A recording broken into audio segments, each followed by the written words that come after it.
Bonjour, chers élèves. Je suis Mokhtar Chutigal, professeur de français du secondaire. Comme nous avons vu dernièrement la situation de l'énonciation, donc maintenant, pour cette nouvelle séquence, nous allons aborder l'énoncé coupé de la situation d'énonciation. Un énoncé coupé de la situation d'énonciation, on dit aussi un plan non embrayé, qui ne comporte aucun indice ou embrayeur permettant de repérer celle-ci. Il s'agit souvent du récit, mais également des énoncés sentencieux, des textes, des lois, des proverbes, des mots d'emploi, des descriptifs techniques, des démonstrations scientifiques, etc. Et généralement, cela concerne l'écrit. En prenant connaissance de ce fragment de texte, on dit « Lundi 10 janvier 2005, au pied de la tour Eiffel, Solange Martin a dit à Charles, « Tu puisses.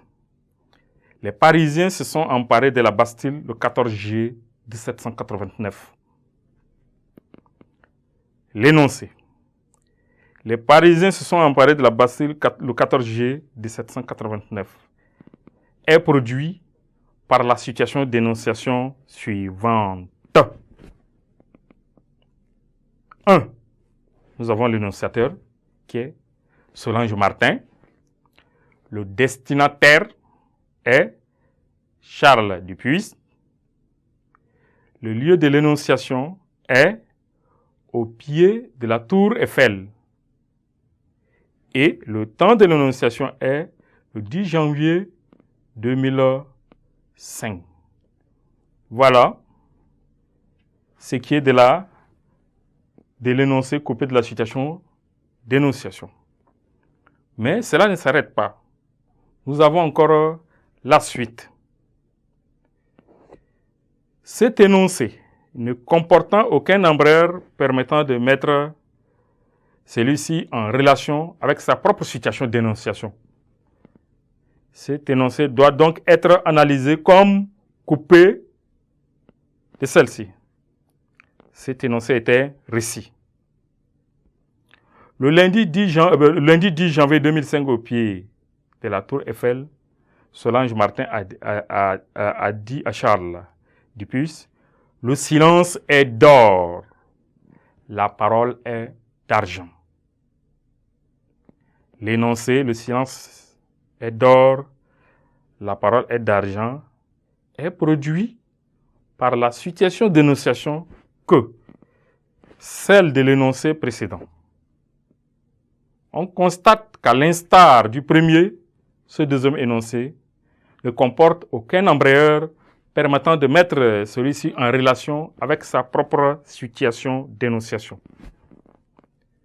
Ce nouvel énoncé est donc lui aussi coupé de celle-ci.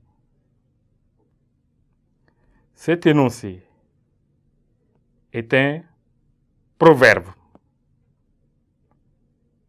Et en tenant compte de ce que je viens de vous dire tout à l'heure, il faut retenir que l'énoncé qui est produit par la situation d'énonciation suivante contenant l'énonciateur, le destinataire, le lieu d'énonciation, le temps d'énonciation est assez illustratif. Il suffit que vous cherchiez d'autres exemples pour y adapter. Merci pour votre aimable attention et à nous revoir à la prochaine séquence.